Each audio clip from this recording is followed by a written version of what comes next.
Did you start it with any inkling that this would be a $30 million business? We had a very clear intention on where we wanted to take the business, and we became very intentional. So we became very revenue focused and very profit focused. Instantly global, instantly huge opportunity. It did nearly fall through on the last day. Well, we're gonna go there. This is called strategy and tragedy for a reason. What the hell happened? And we just sat there in silence while this person was on a call with the acquirer. Yeah, we were panicking. We were like, is it all going to fall through on the last day? We ended up in A&E till like 1 a.m. And then, I remember the next day I was like, okay, I'm just going to stay in bed. If you've ever booked a fun night out before, then the chances are you've come across DesignMyNight. Founded back in 2009 and sold for over $30 million 10 years later, the founder has since gone on to angel invest in over 55 startups via Horseplay Ventures and is now the co-founder of Trumpet. Nick Telson-Sillett, welcome to the show. Thanks for having me. Amazing to have you here on the show. Thank you so much for coming on Strategy and Tragedy. Pleasure.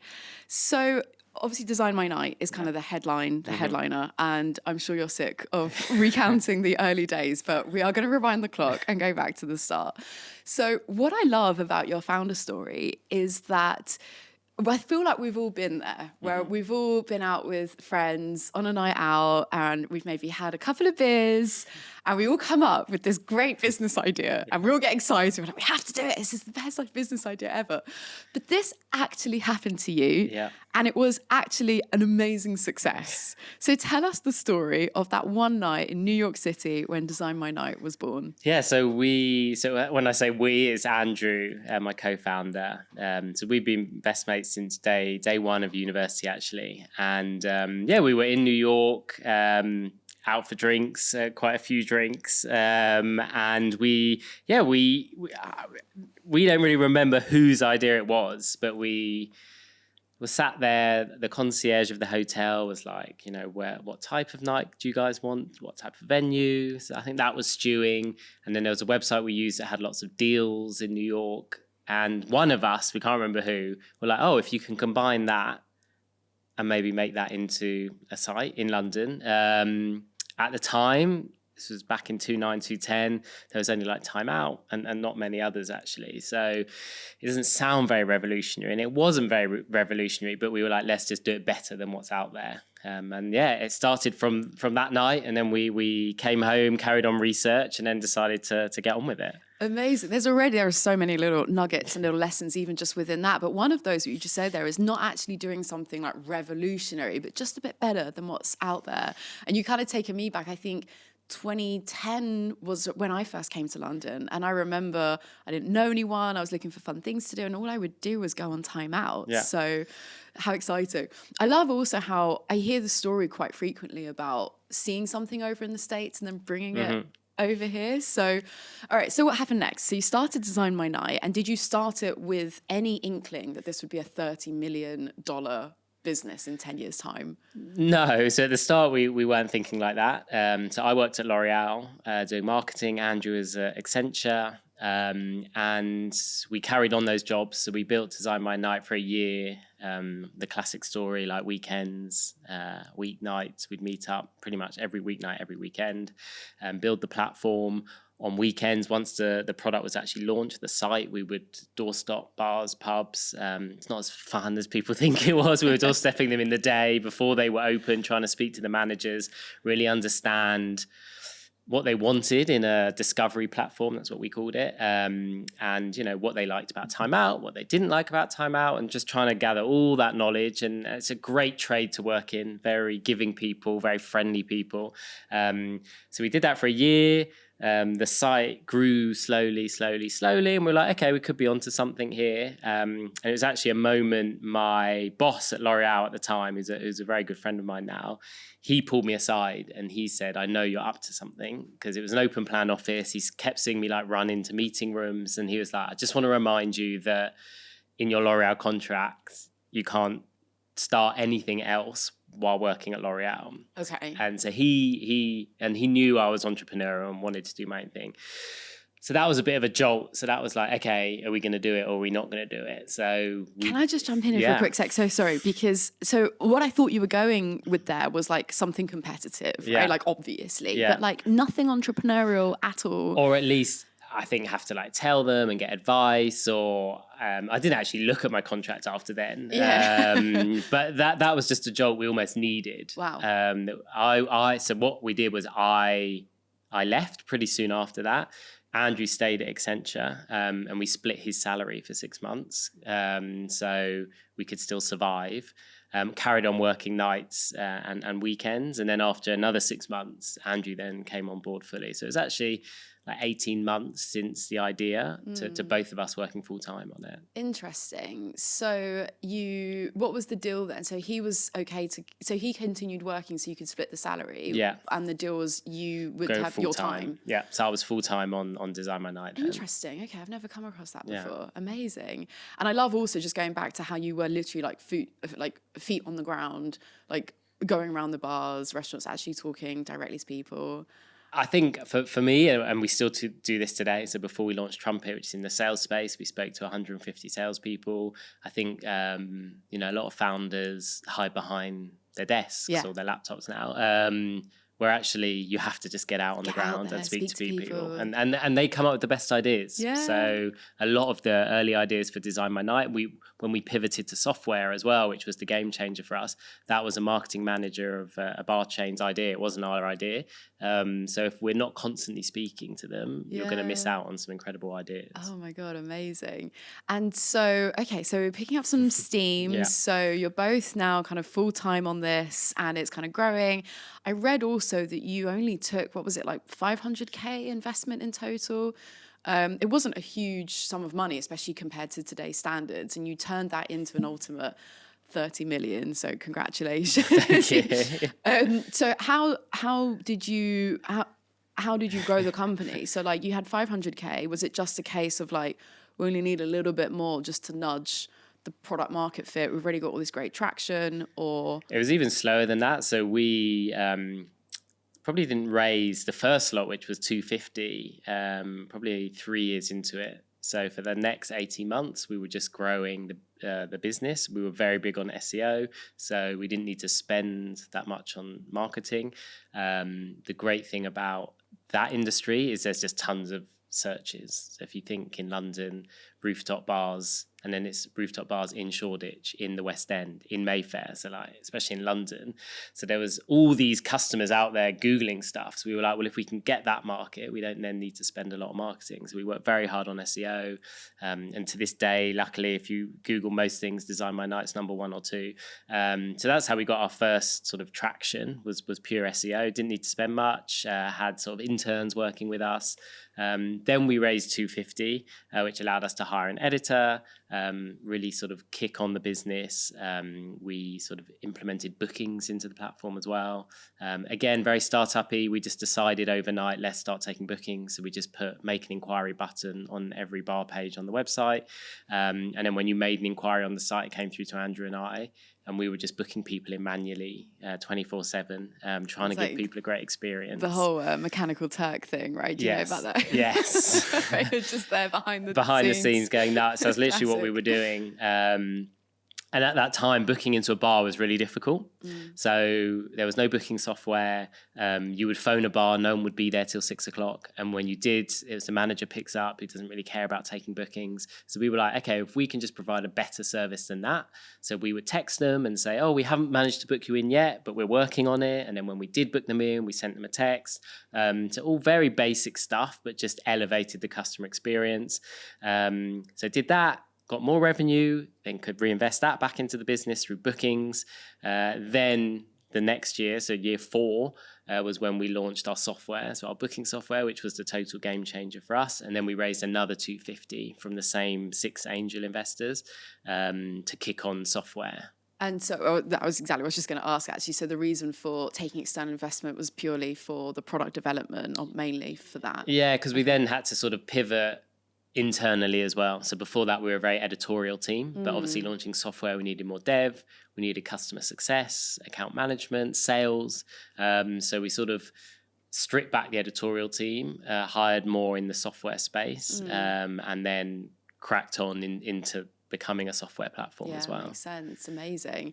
It must, I mean, even just kind of going down memory lane a little bit now to like the 2010s, what a different time. Like not that long time, not that long ago, No. but completely different in terms of everything. Talent, tech, VC, the rest of it. Would you agree? Because you were obviously there and building during that time. London, especially raising money, there was, it didn't seem that there was all these angel investors and individuals that could give you money. The VC world was very much Silicon Valley, San Fran based. So it didn't feel very realistic to raise money even.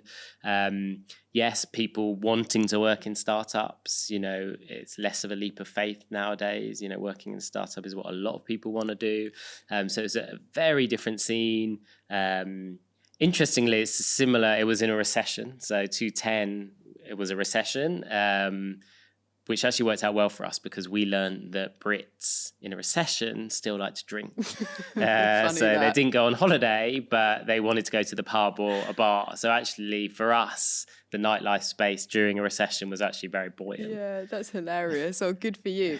I was going to ask, like, given it was such a different time, is what worked for you back then that you think would still work for a version of DesignMyNight now? But I might revise that question because you said that actually that was in the last recession and things were tough then. Yeah. So do you think that, like, if we were to pick up the 2009, 2010 DesignMyNight and put it into present day, do you think that, I mean, I know we can't A/B test or anything, right? But like, do you think that you would come up against the same challenges? Do you think the stuff that worked for you back then would still work for you now? Yeah, I think I'd still play the SEO game from a B2C point of view.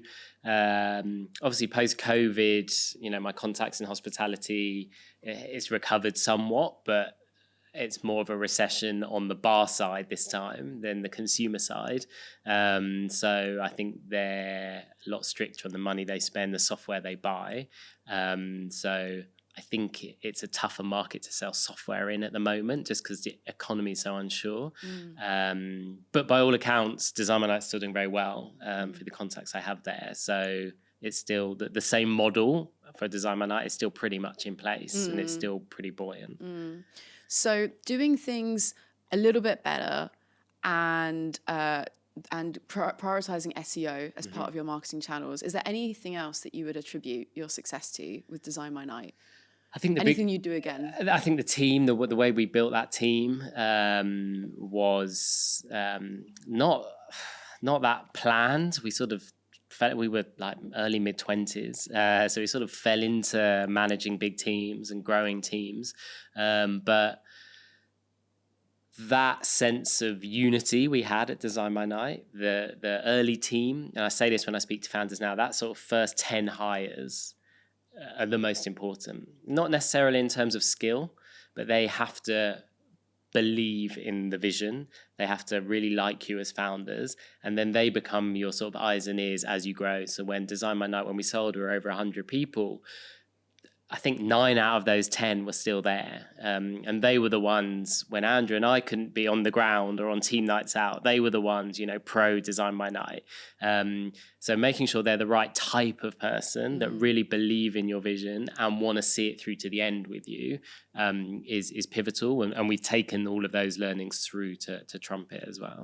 This is what many call culture, right? Is those first hires, it's how you scale your founder DNA without codifying it in SOPs or doing it in a more rigid kind of structure, but it's just that kind of vibe, culture. It's that sense that, culture is bandied around a lot, and we were pre-COVID, so obviously everyone was in the office. So we had 100 people in an office in Hoxton in London.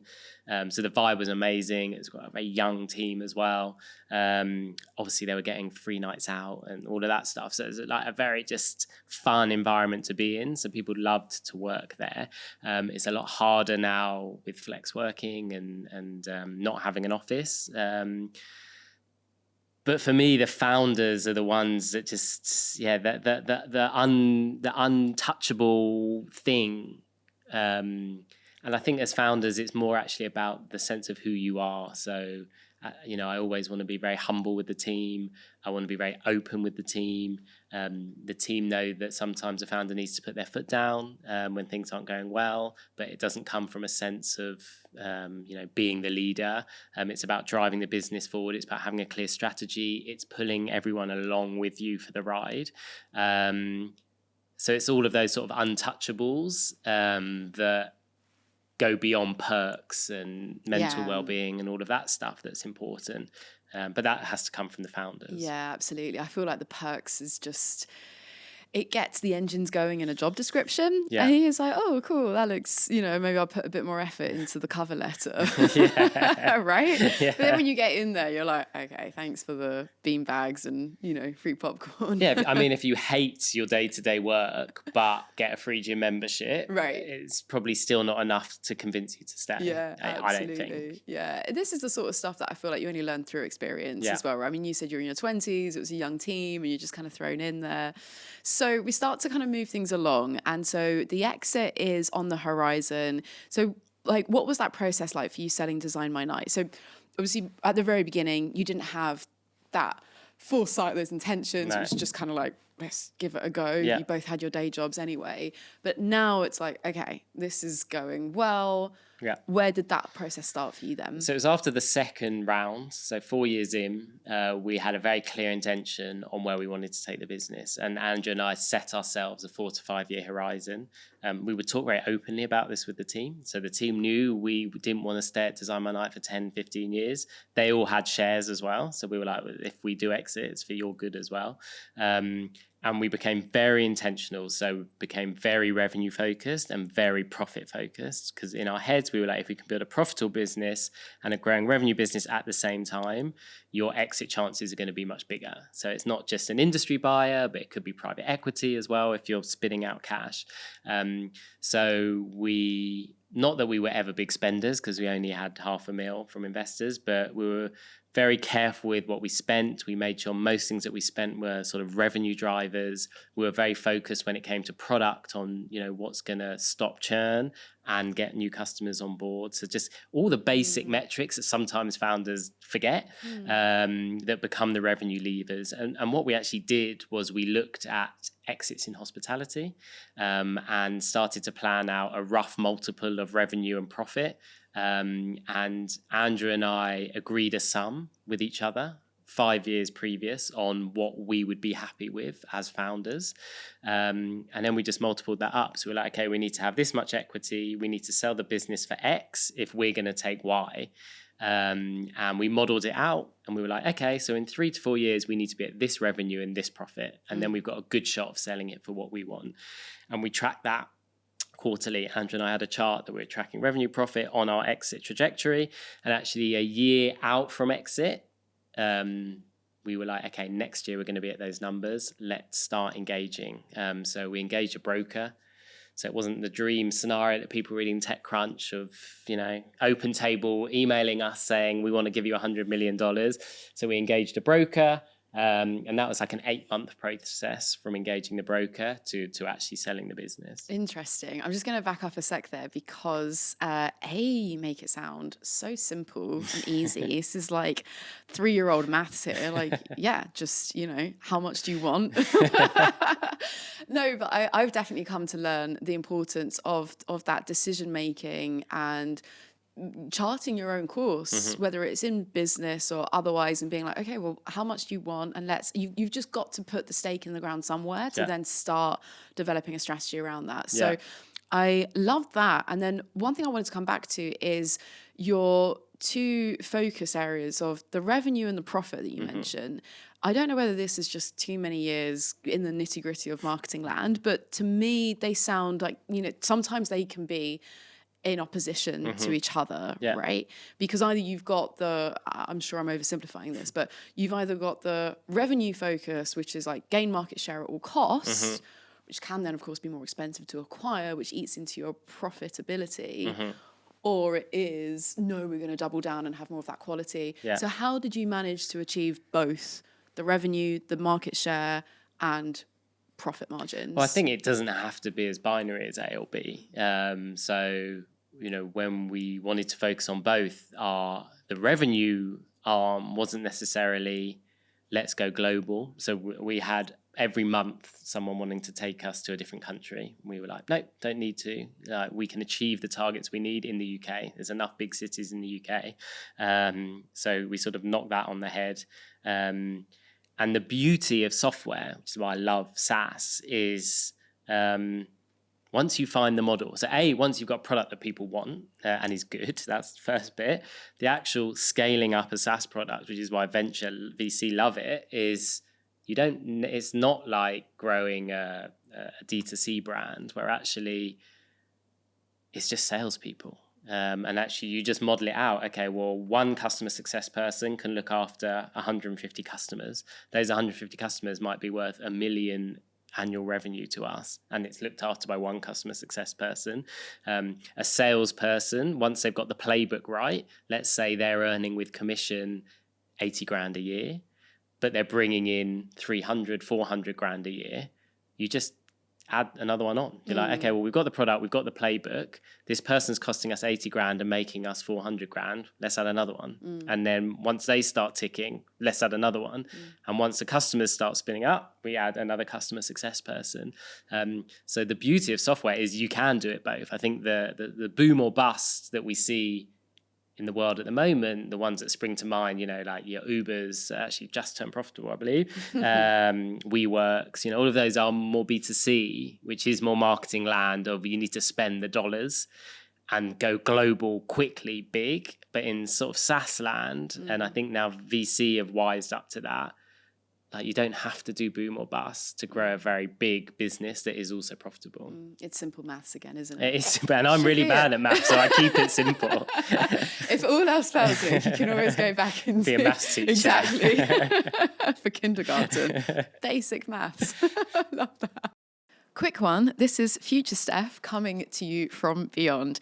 If you're enjoying this episode, then you can probably guess what I want you to do. Please do me one tiny favor that costs you nothing and takes a second of your time. Hit that subscribe button. It really helps to support this show, and I'm really grateful for you listening. Let's get back into it. Okay, super interesting. So coming back onto the exit, so that was an 8-month process you mentioned, and I guess last time that you've gone through that whole exit. So I've never been through this. So what was that like? If we were a fly on a wall up the road at the Hoxton offices, what would we have been seeing during those 8 months of the exit process of selling DesignMyNight? If you're in the office, you wouldn't have seen much, so you have to keep it very quiet. So the team didn't know we were exiting until the night before. So apart from our finance manager, obviously, who was helping us prepare everything. So you have to keep it very quiet. And our broker was great. And basically, the sort of first 4 or 5 months, they're building the story with you. So they come in, they want to understand the business. DesignMyNight, when it came to exit, was quite complicated. So we had the B2C arm. We actually had 3 bits of SaaS by the end, all different revenue models. So they really had to understand the business. They remodeled the business with us. And then you put together something called an IM, which is essentially like an 80-page slide deck about like where you've been, where you are, where you want to go. And that literally took like 3 or 4 months with the broker. And then they start shipping you out to people. So we drew a list up of all the people we thought would want to buy us. So the obvious ones were us, so like TripAdvisor, OpenTable, etc. They had ones we'd never heard of and ones in Asia, etc. And I remember the day we drew up those lists, the broker said, I guarantee the acquirer won't be any of these lists. He was like, it always happens that way. And our crowd wasn't originally on any of those lists. It starts shipping you out. You start sending out the packs. The broker does it all to the heads of M&A at TripAdvisor and all of those. And then you just go through interview processes. So if they're interested, they'll have a 20-minute chat. If they're more interested, they'll pull you into the office and have a chat with the CEO and the head of M&A. Then if they're still interested, they'll probably get someone in from the business to chat to you. So with our acquirer, we probably had about 6 chats to get to offer stage. We had 3 offers on the table at the end. Then you enter negotiation with those 3 partners. So it's about a month negotiation. Then you sign exclusivity. So we signed exclusivity with our actual acquirer, and then you go into due diligence. So due diligence for us was about a month, which is quite light.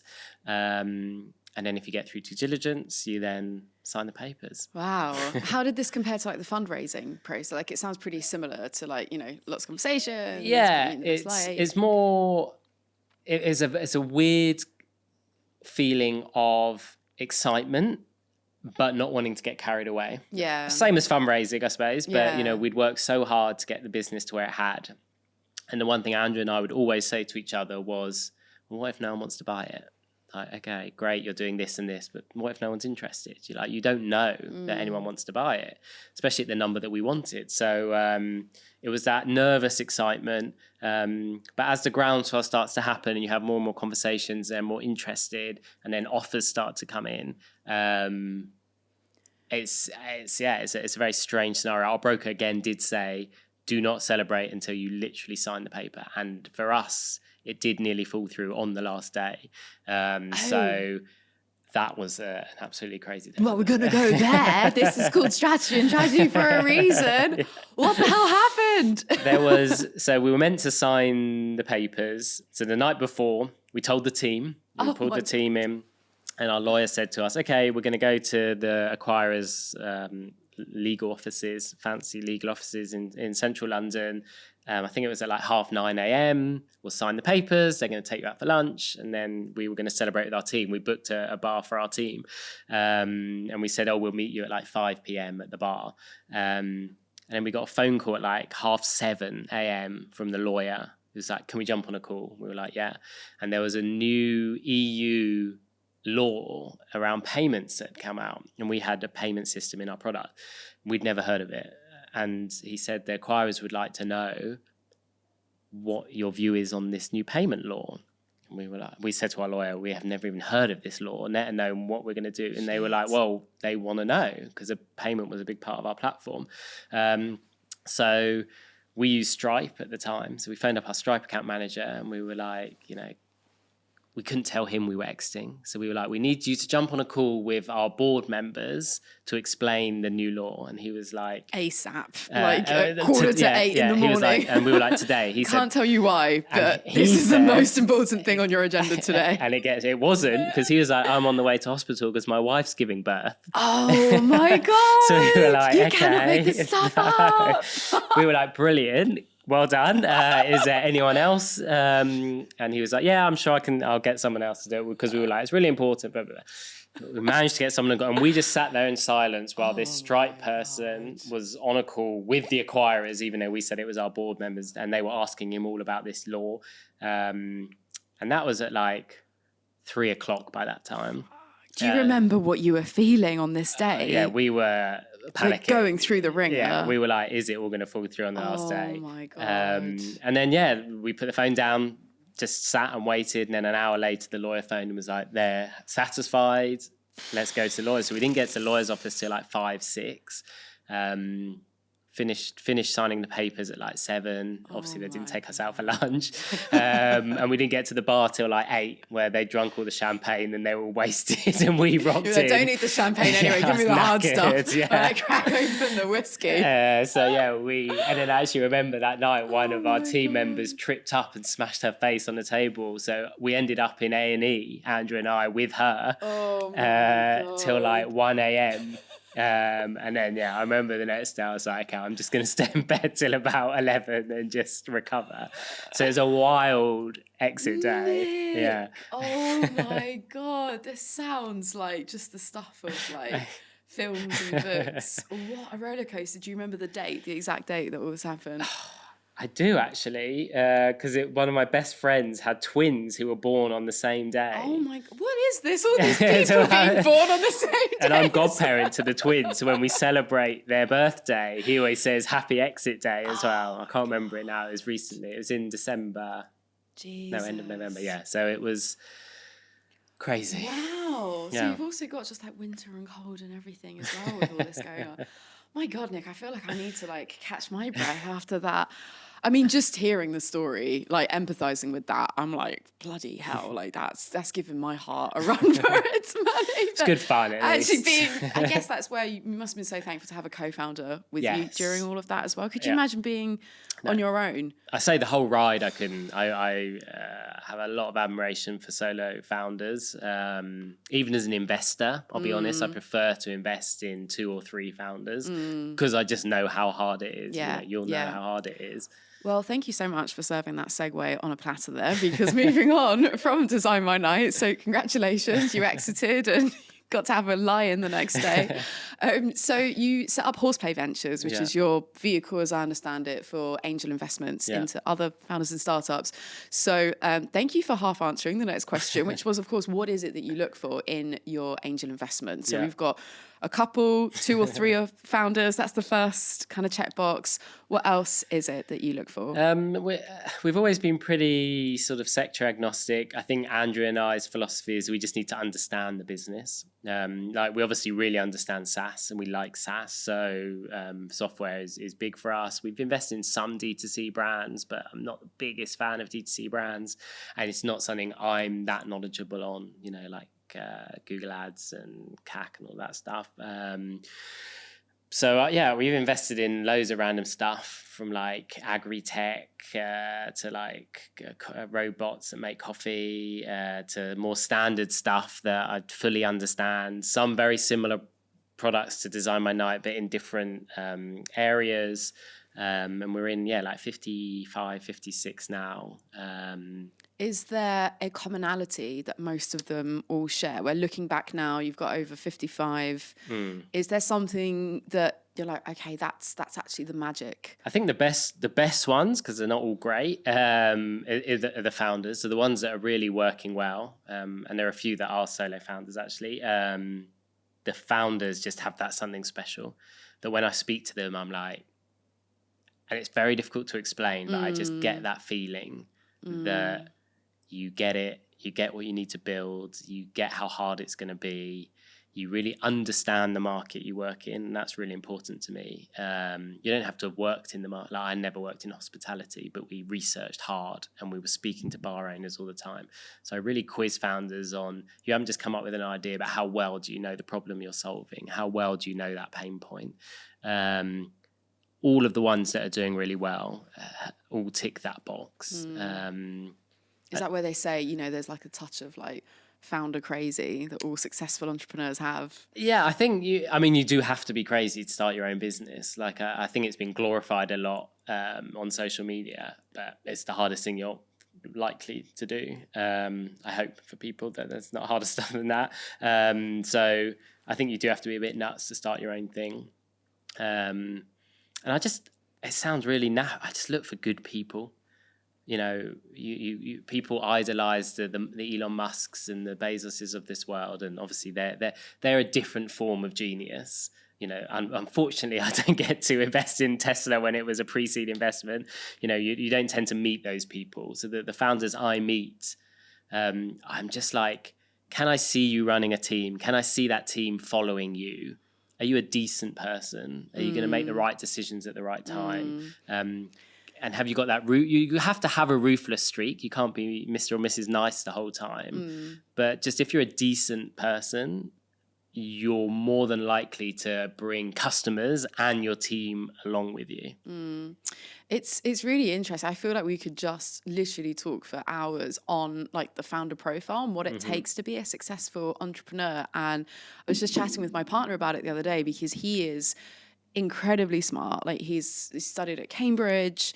He's super intelligent. He's a lovely guy. Obviously, I'm a bit biased, but he's decent. He's got like a lot of these traits going for him, and he's not at all in the entrepreneurial startup world, which I am. And he was like, "Oh, do you think I could be a founder?" I was like, "Definitely not." And it's like, you could be so amazing at so many things, but like my view is, after working with over like 100 founders over the past like 5+ years as well, is I feel like you have to be so outstandingly excellent at so many different things in order to be a successful entrepreneur. Like you have to have, I just feel like you can't be halfway on one or two of the things, I mean, you'd still be great, you'd still, you know, have a great business, whatever. But to really be like, to really make it, be a real, and then you've got the luck of the draw and macro external factors and everything else into it.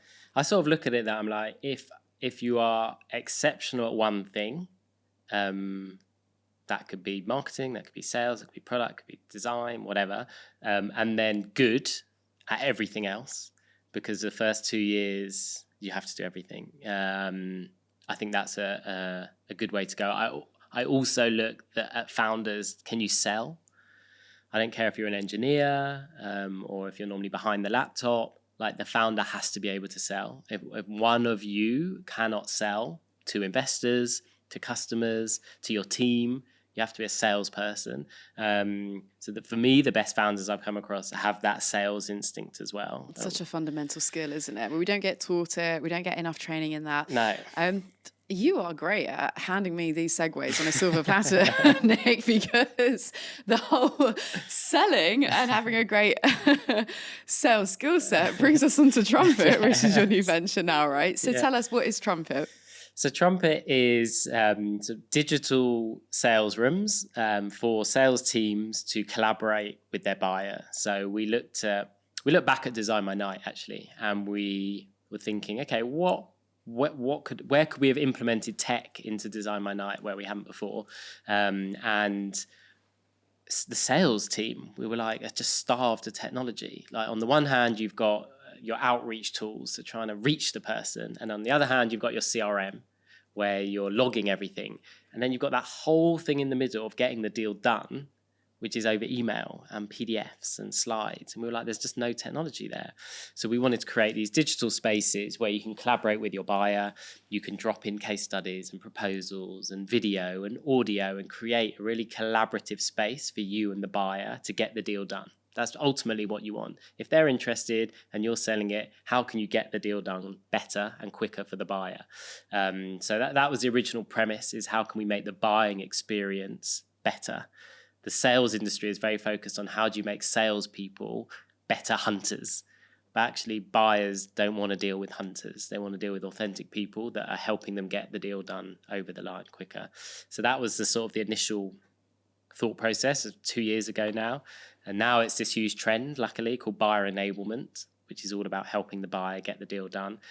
So luckily for us, Trumpet is a buyer enablement tool and is sort of riding the crest of that wave at the moment. Okay, amazing. Congratulations. I've been following your journey, and it all, you've really embraced the whole building in public kind of thing, right? Was that a conscious decision? And if so, why? Why are you're being so brazenly transparent on LinkedIn especially?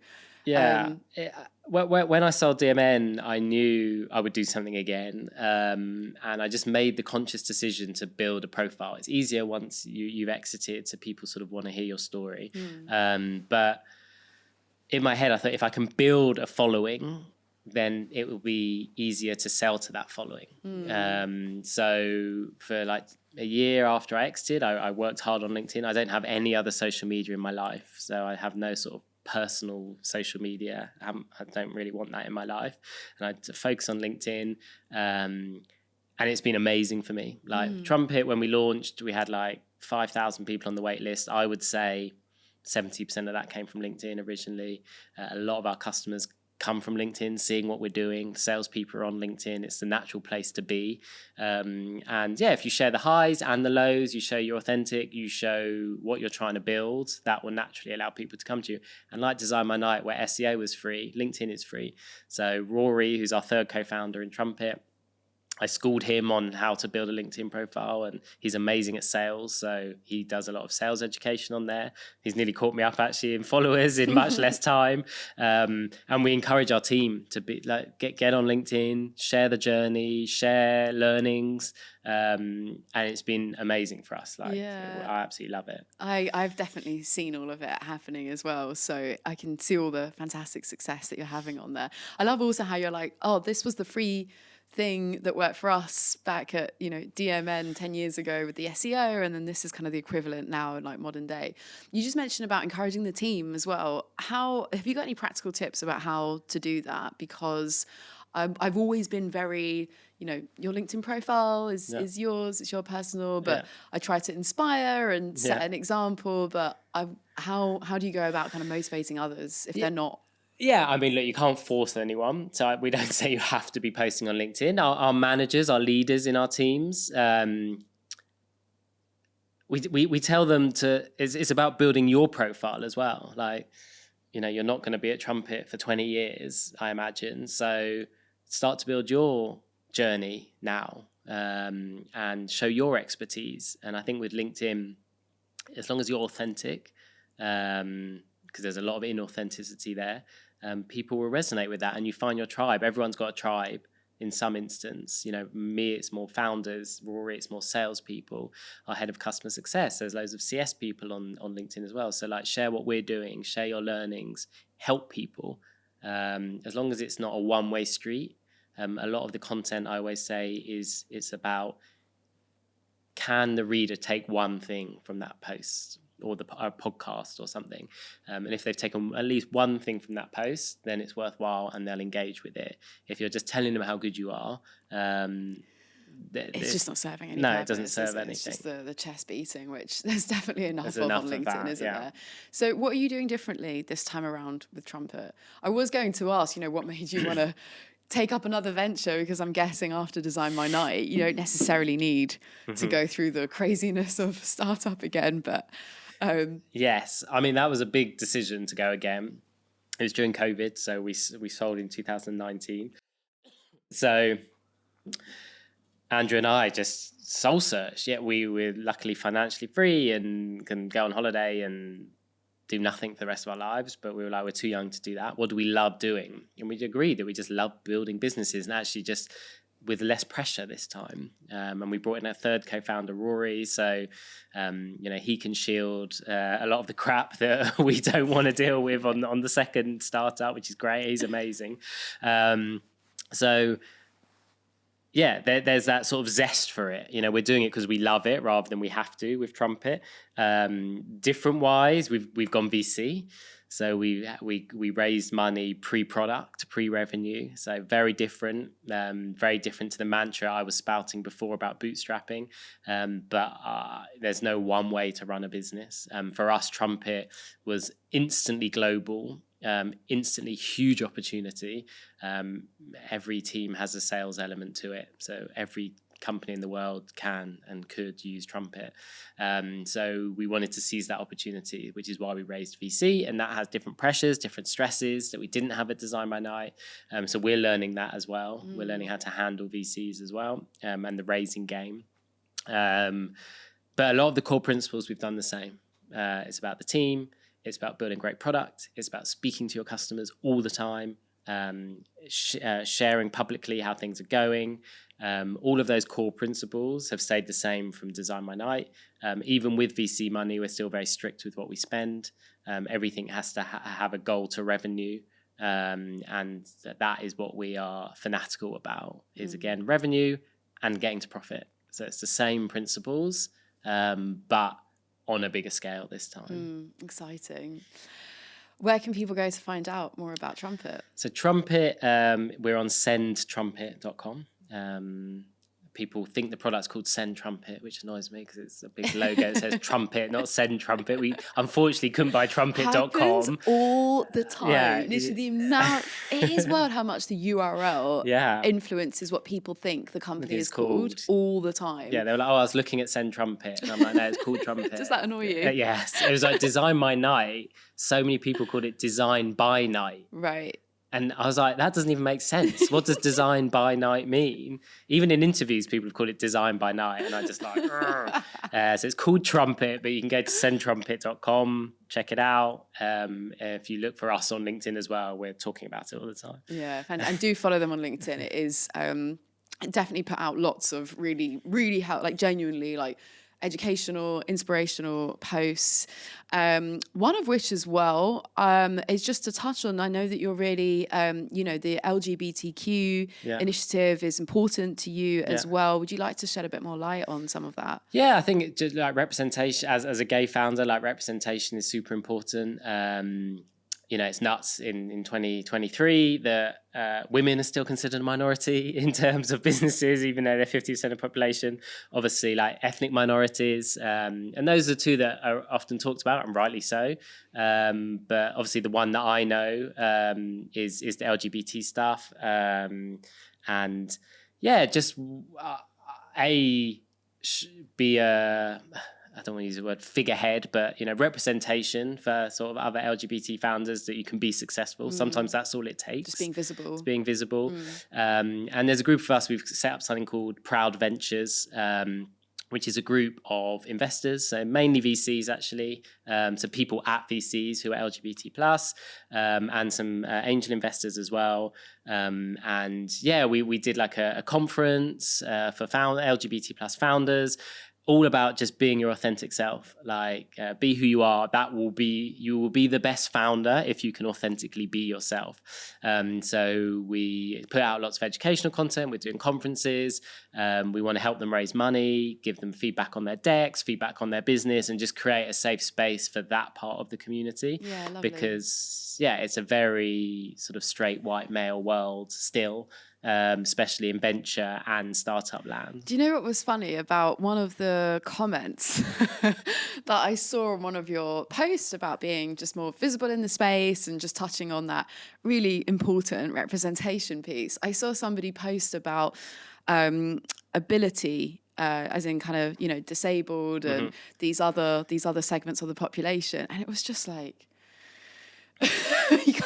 it's a funny, because it's like you open the door to the wider representation, diversity piece, and it's like, but what about this? But what about this? And you've already mentioned there, like women and ethnic minorities and different levels of ability and neurodiversity. Yeah. It's like we are all the rainbow of like that. It's funny how some people is like they can't just let you have your story to tell and your particular mission. It's but what about this? But what about and my whole life I try and be authentic. So I'm not a woman. I'm not from an ethnic minority. So I will support that, but I can't talk with any authenticity about that or lived experience.